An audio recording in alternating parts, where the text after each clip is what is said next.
अस्सलाम वालेकुम नाज़रीन, ड्रामा से बहकावे की अगली आने वाली किस्तें बहुत ही इंटरेस्टिंग होने वाली हैं क्योंकि अब ज़ुबैर की बारी आ चुकी है। उसने जो किया था उनको भरने का वक्त आ चुका है। अब ज़ुबैर बेचारा बेड पर पड़ा रहता है और ना ही चल सकता है और ना ही फिर सकता है और ना ही बोल सकता है, इतना कि अपने हाथ से खाना भी नहीं खा सकता। इसी तरह से डॉक्टर ने उसको मना कर दिया है कि तुमने जिसका दिल दुखाया है तुम उससे माफ़ी मांग लो, क्योंकि तुम्हारी ज़िंदगी का कोई भी भरोसा नहीं है, तुम्हें कभी भी कुछ हो सकता है। ज़ुबैर सबसे पहले तो ज़ीनत के पास जाता है और ज़ीनत को घर बुलाने की ख्वाहिश करता है, लेकिन ज़ीनत घर आने से इनकार कर देती है। ज़ीनत को लगता है कि फिर ज़ुबैर कोई अपनी खैरात निकालने वाला होगा और वो पैसे उसको दे देगा, क्योंकि अब ज़ीनत अपने पाँव पर खड़ी हो चुकी है और वो बेचारी खुद खाना पकाती और ज़्यादा पैसे कमाती है, इसलिए ज़ीनत इनकार कर देती है। फिर वो बताता है कि ज़ुबैर की हालत बहुत ख़राब है और उसकी ज़िंदगी का कोई भी भरोसा नहीं है और तुमसे माफ़ी मांगना चाहता है। इंतज़ार ज़ीनत तड़प उठती है क्योंकि वो ज़ुबैर से बहुत ज़्यादा मोहब्बत करती थी और ज़ुबैर उसकी बेटियों का बाप है। ज़ुबैर एक घटिया इंसान निकला, फूल जैसी बेटियों को ठुकरा दिया था और अपनी इतनी अच्छी बीवी को भी छोड़ दिया था सिर्फ सितारा के कहने पर। सितारा जो कर गई है ज़ुबैर के साथ, अब ये सारी ज़िंदगी याद रखता है। दोस्तों, ज़ीनत आती है और ज़ीनत आते साथ ज़ुबैर के लिए कुछ खाना ले आती है। बहुत ज़्यादा मज़े के खाने ले आती है जो कि डॉक्टर ने उसको कहा होता है, जो परहेज़ी खाने होते हैं। ज़ुबैर को खिलाने की कोशिश करती है। ज़ुबैर बेचारा हाथों से माफ़ियाँ मांगने की कोशिश करता है, कहता है मुझे माफ़ कर दो ज़ीनत, मैंने तुम्हारे साथ बहुत गलत किया है, और रोने लग जाता है।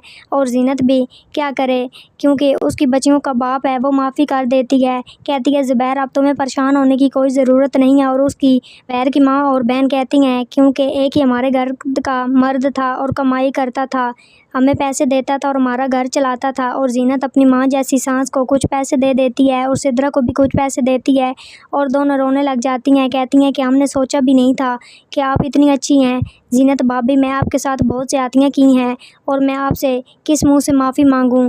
ज़ीनत कहती है कि तुम मेरी बहनों की तरह हो, लेकिन मैं तुम्हें एक बात क्लियर करना चाहती हूँ सिद्रा, कि तुम अपने शौहर जहांगीर की साइड लेकर मुझे किरदार औरत कहकर घर से निकाल दिया था। मैं तुम्हें एक हकीकत बताना चाहती हूँ कि जहांगीर मेरी बेटी पर बहुत गंदी नज़र रखता था, जिसकी वजह से मैं अपनी बेटी को बचाने आती थी और उसने शोर मचा रहा था। सिद्रा कहती है कि आप बिल्कुल ठीक कहती हैं, जो आप कही भी कह रही हैं बिल्कुल ठीक कह रही हैं, हमारी आंखों पर तो पट्टी बंधी हुई थी। सितारा ने जो हमारे साथ किया बहुत अच्छा किया, कि उसके बाद ये हमें अकल आई है यहाँ पर बहुत घटिया लोग रहते हैं और ये पैसे आप ले लें, हम भूखे रह लेंगे, लेकिन आपसे ये एहसान नहीं ले सकते, प्लीज़ आप हमारे घर रह जाइए।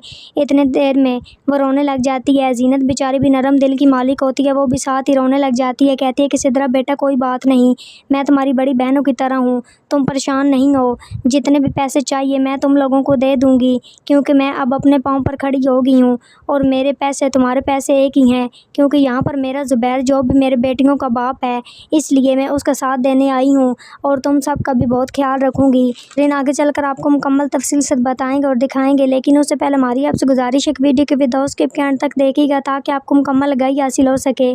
और वीडियो अच्छी लगी हो तो वीडियो को लाइक और चैनल को सब्सक्राइब करने के साथ ही साथ बेल आइकन को प्रेस करें ताकि हमारी आने वाली हर अपडेट का नोटिफिकेशन आपको सबसे पहले वक्त मिल सके। नाजरीन, आपको बताते चलें, इतनी देर में ज़ीनत खाने पकाती है और उनको भी पका कर देती है और यहाँ पर भी खाना पकाती रहती है, जिससे सिद्रा बेचारी तो पागल हो जाती है शर्मिंदगी से। कहती है जितना आपने हमारा साथ दे दिया है शायद मैं पूरी ज़िंदगी नहीं उतार सकूँगी। इतनी देर में ज़ीनत अपने घर आती है, यहाँ से सामान लेकर आती है और वहीं पर रहने लग जाती है, क्योंकि वो कहती है कि मैं अपने चचा पर बोझ तो नहीं बनूँगी, मैं चाहती हूँ कि मैं आप सबको देखभाल कर दूँ। उसकी बहन रोने लग जाती है और कहती है कि ना जाने उन्होंने आपके साथ नहीं दिया था और आप भी उनका साथ ना दें, देखो मेरी बेटियां हैं, मैं कहाँ ले जाऊंगी उन्हें। ज़ीनत बहुत अमीर हो जाती है और वो अपनी गाड़ी भी ले लेती है, खुद ड्राइव करती है, खुद अपनी बेटियों को स्कूल छोड़ने जाती है और खुद लेने जाती है, वो उनका बहुत ख्याल रखती है। और ज़ीनत ने अपने आप से वादा किया होता है कि वो अपनी बेटियों को पढ़ाकर उनको अपने पाँव पर खड़ा करेगी। नाजरीन, कमेंट बॉक्स में अपनी कीमती राय के इज़हार ज़रूर करें और मुझे दी इजाज़त, अपना बहुत सारा ख्याल रखिएगा। फिर मिलेंगे एक नए टॉपिक के साथ।